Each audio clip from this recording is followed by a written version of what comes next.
Imagina o seguinte cenário. O lugar é um orfanato na Rússia, há uns anos atrás. Um visitante entra, caminha por uns corredores super frios e entra num berçário que está completamente lotado. Aquele clima super pesado, né? Nossa, sim. Dezenas de bebês ali, na faixa de 1 ano de idade, todos acordados, sentadinhos naqueles berços de metal. Mas se liga nisso, o que atinge esse visitante como um soco no estômago não é o barulho. Não é aquele caos, né, de criança chorando. Exato, cara. Não é o caos que a gente espera de um lugar com tanta criança pequena junta. É o silêncio. Um silêncio sepulcral absoluto. Tipo, nenhum som. E aí surge aquela pergunta que gela a espinha da gente. Por que bebês que estão ali com fome, com frio ou precisando de afeto não choram? Pois é, essa é a imagem de abertura do nosso estudo de hoje. E a resposta para esse silêncio é brutal. Esses bebês não choravam porque, na mais tenra infância, eles já tinham aprendido a lição, mais cruel da natureza humana, a de que o choro é inútil. É um negócio desesperador de pensar. Muito. Eles internalizaram de forma totalmente empírica que não importava o volume do grito ou o tamanho do desespero, ninguém jamais viria responder. Ninguém ia acolher aquele choro, sabe? É o que a psicologia chama de desamparo aprendido, só que elevado à potência máxima. Cara, é de arrepiar. E quem relata isso é o teólogo Russell Moore, narrando a experiência que ele mesmo teve nas entranhas do sistema de acolhimento russo antes de conseguir adotar os filhos dele. Então sejam muito bem-vindos a mais um mergulho profundo nas fontes. É isso aí, pessoal. E quem acompanha a gente sabe que a nossa missão aqui é desempacotar materiais densos. Hoje a nossa pilha de leitura está fascinante. Ela é baseada num projeto de extensão curricular, o módulo 5, que foi desenvolvido por uma equipe universitária super competente. O Lucas, o Luigi, o Júlio, a Daniela e o Daniel. E o trabalho deles é impecável. Demais, meu. Eles pegaram uma análise teológica profundíssima sobre orfandade, adoção e combate ao tráfico infantil e transformaram isso num projeto de mobilização real, tipo chão de fábrica mesmo. E a nossa missão hoje não é só ficar lendo dado estatístico, mas entender essa ponte incrível que eles fazem entre a teoria e a prática. Exatamente. O que é fascinante aqui é como eles costuram essas duas pontas. Eles não ficam ali só na sociologia do crime ou na burocracia do Estado. Eles vão na raiz teológica da coisa para explicar o porquê de uma comunidade deve se importar com a adoção. Beleza, então vamos desempacotar isso, porque esse relato do Russell Moore, na Rússia, que a gente mencionou, não está no texto à toa, certo? Não, de jeito nenhum. Ele funciona como uma lente. Tipo uma metáfora muito assustadora e desenhada milimetricamente para ilustrar a nossa própria condição original, segundo a narrativa cristã que os autores defendem. É muito louco você colocar dessa forma, porque, lendo as fontes para me preparar, eu fiquei pensando muito nisso. É como se esse orfanato fosse um espelho, né? O silêncio daqueles bebês reflete o que o texto descreve como o estado da humanidade caída e separada da graça divina. É uma analogia muito forte. Mas eu queria que a gente explorasse a mecânica disso para quem está ouvindo a gente. Como exatamente os autores conectam essa denúncia social de um orfanato negligenciado com a doutrina da salvação? Como isso funciona? Então, eles ancoram essa reflexão numa área da teologia chamada soteriologia. E, assim, para não deixar isso soar como aquele jargão chato de prateleira... Aquela palavra difícil que ninguém entende, né? Isso. Soteriologia é basicamente o estudo de como a salvação acontece.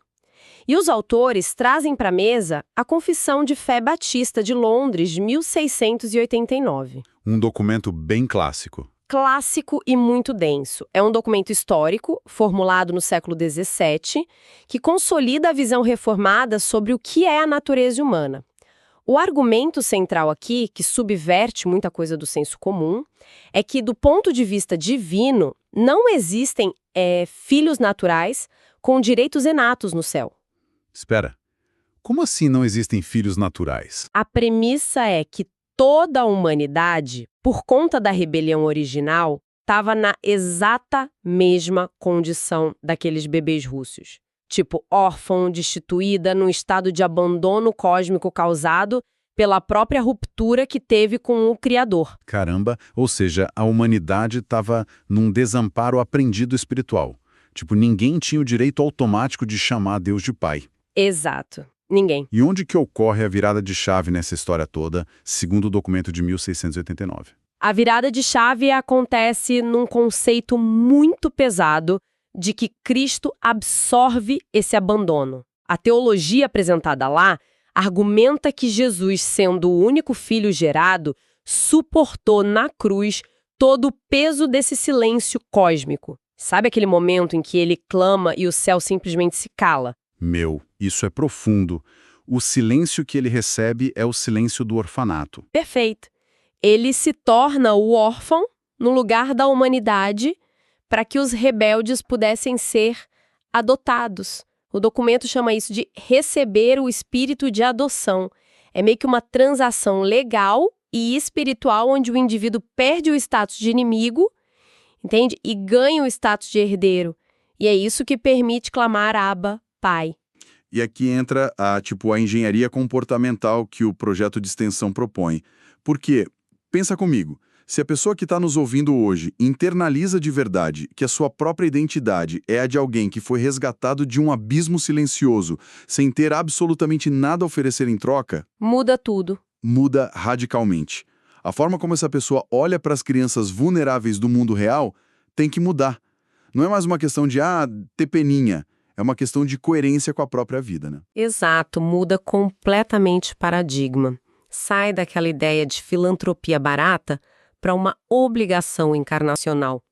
A antropologia que eles constroem no texto é baseada na Imago Dei, a imagem de Deus gravada em cada ser humano. Que dá dignidade para todo mundo. Isso. Essa imagem confere uma dignidade inalienável a qualquer criança, seja num abrigo no interior de São Paulo ou num orfanato super frio lá no leste europeu. Portanto, quando o Estado falha ou quando a sociedade vira as costas para essas crianças, isso não é encarado apenas como uma estatística de desigualdade social ou uma falha de política pública. É algo muito mais grave. Muito mais. Os autores tratam isso com um peso absurdo. É uma ofensa direta à natureza do Criador. Mas deixa eu te fazer uma provocação aqui, trazendo um ponto bem prático e olhando para a nossa realidade cultural no Brasil. Quando a gente olha para o senso comum sobre a adoção por aqui, a narrativa predominante não é essa de resgate cósmico ou de Imago Dei. Não mesmo, passa longe. A adoção geralmente é vista como uma alternativa meio amarga, um plano B para os casais que lidam com infertilidade biológica, certo? A pessoa tenta fertilização, gasta rio de dinheiro e aí pensa, já que o natural não foi, vamos adotar. Como que esse módulo de extensão que a gente está analisando rebate essa cultura de que o biológico é o prêmio principal e o adotivo é consolação? Olha, o texto não apenas contesta essa visão, ele simplesmente destrói essa premissa por completo. Os autores argumentam, com base nessa mesma teologia que a gente estava conversando, que adotar não tem absolutamente nada a ver com tapar buraco emocional ou executar um plano de emergência, sabe? Entendi. A adoção, na verdade, é apresentada nas fontes como a manifestação suprema do amor. Tem uma citação-chave lá no texto que é incrível. Eles falam assim: quando uma família cristã abre as portas de sua casa para adotar uma criança, especialmente as mais velhas ou com necessidades, ela está pregando o evangelho de forma visível e vibrante para a sociedade. É a demonstração viva da graça. Caramba! Pregando o evangelho de forma visível e vibrante. Aqui é que a coisa fica muito interessante, porque isso tira a mensagem lá do púlpito, tira da teoria abstrata de teologia e coloca no meio da sala de estar, na mesa de jantar de uma casa comum.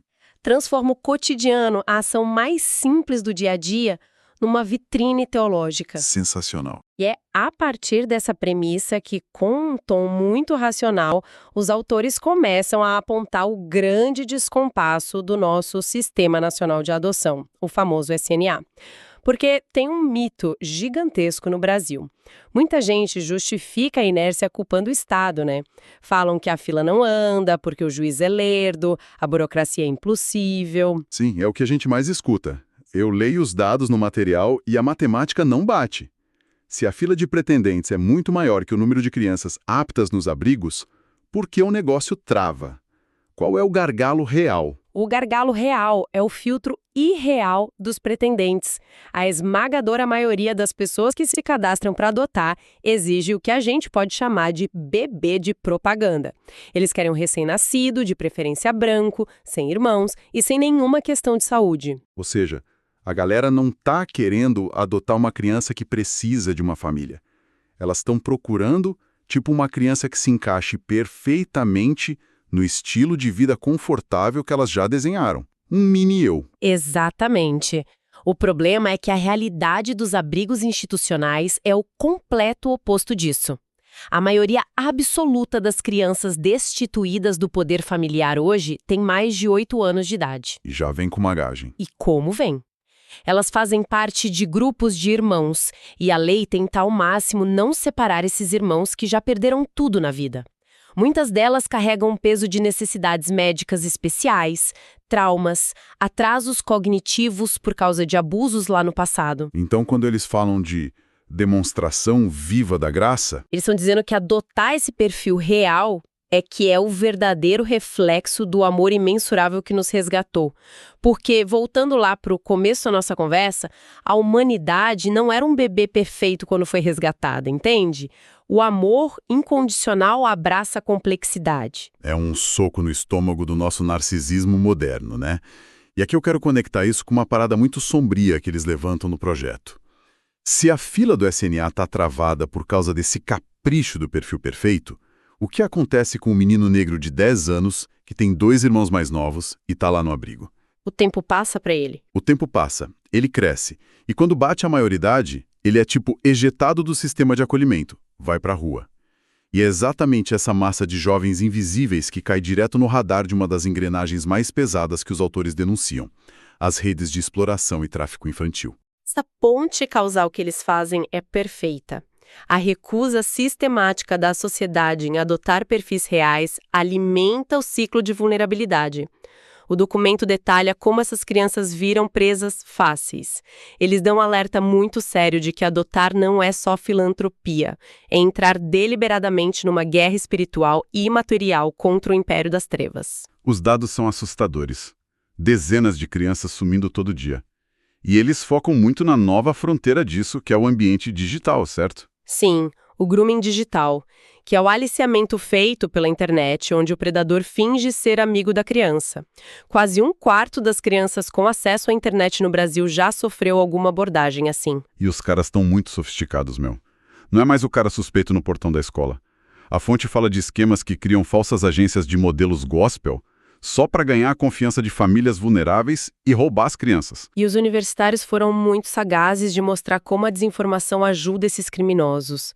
Eles citam como pânico moral fabricado com fake news, tipo aquelas histórias isoladas e falsas sobre a ilha do Marajó, causa um estrago tático bizarro. Porque tira o foco da polícia do que é real. Exato. Desvia a CPI, desvia a atenção da mídia para caçar fantasma, enquanto a rota real de tráfico opera livre. Então, combater a desinformação também é proteger a infância. Bom, a gente pintou um quadro que é teologicamente muito denso e sociologicamente devastador. Mas vamos puxar para o chão agora. O que isso significa na prática para quem está no trânsito agora, indo para o trabalho ou ouvindo a gente? Vamos para a parte prática. Porque a gente sabe que, sendo realista, nem todo mundo tem o chamado agora, ou a musculatura emocional, ou até dinheiro para ir no Fora Amanhã assinar um papel de adoção legal. Então, qual é o papel do resto da comunidade? É aí que o projeto entra com uma premissa inegociável. Eles dizem, mas atenção, mesmo que a pessoa não seja chamada para adotar uma criança legalmente, a chamada para cuidar dos órfãos é para todos. Todo mundo tem que entrar na roda. Então, o que tudo isso significa na prática? Para explicar o como, eles detalham um dos momentos mais críticos do Estatuto da Criança e do Adolescente, que é o chamado estágio de convivência. Lendo as fontes, esse estágio me pareceu uma tensão absurda. É tipo, imagina, fundir duas empresas com culturas corporativas totalmente opostas, cheias de traumas operacionais, tentar fazer funcionar sobre o mesmo teto, enquanto o conselho de administração fica lá julgando cada passo seu. É isso. É uma analogia genial. O estágio de convivência é aquele período de até 90 dias de guarda provisória. A criança sai do abrigo e vai morar com a família sob forte observação do judiciário. É um laboratório de choque de realidades. A criança vive um luto biológico brutal. O cérebro dela está configurado para sobreviver num ambiente hostil. Precisamente. Começam os traumas, terror noturno, adaptação em escola nova e o desgaste emocional para os pais adotivos é gigantesco. É a panela de pressão e é nesse momento de vulnerabilidade total que a comunidade entra. Como igreja podemos agir juntos, como o texto diz. O que o projeto mapeia? O projeto mapeja é injetar recursos mesmo. A adoção é cara pela vida real, significa a comunidade se juntar para custear fraldas para meses ou pagar remédios pediátricos que são caros, especialmente para essas crianças que vêm com questões negligenciadas. Faz muito sentido, mas eles também falam do dia a dia, né? Comida. Sim. Organizar esquemas de voluntários para preparar refeições, marmitas e entregar na casa dessa família. Imagina, os pais estão exaustos, lidando com crise de trauma da criança. A última coisa que eles podem fazer é ir no mercado e cozinhar. E, claro, orar incansavelmente para sustentar essas casas. Sensacional, meu. Deixa de ser uma gentileza e vira mandato.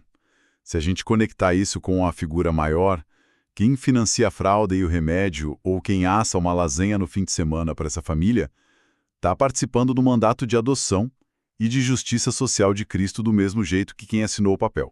Exatamente. Se fomos amados com um amor imensurável, é nossa missão refletir esse amor para os mais vulneráveis. É o que eles concluem. Não tem espaço para a inércia do conforto. Que o Senhor desperte os corações, né? É um convite para que cada pessoa ouvindo se junte a essa causa. Que jornada absurda, cara. A gente saiu do silêncio de um orfanato russo, passamos pela doutrina de que fomos adotados quando éramos rebeldes, desmontamos o mito do filho ideal que trava o sistema brasileiro e aterrissamos na missão prática de expressar a graça, comprando remédio e fazendo marmita. Foi um mergulho e tanto. E eu quero encerrar com um pensamento provocativo para a galera mastigar depois. Pensa bem.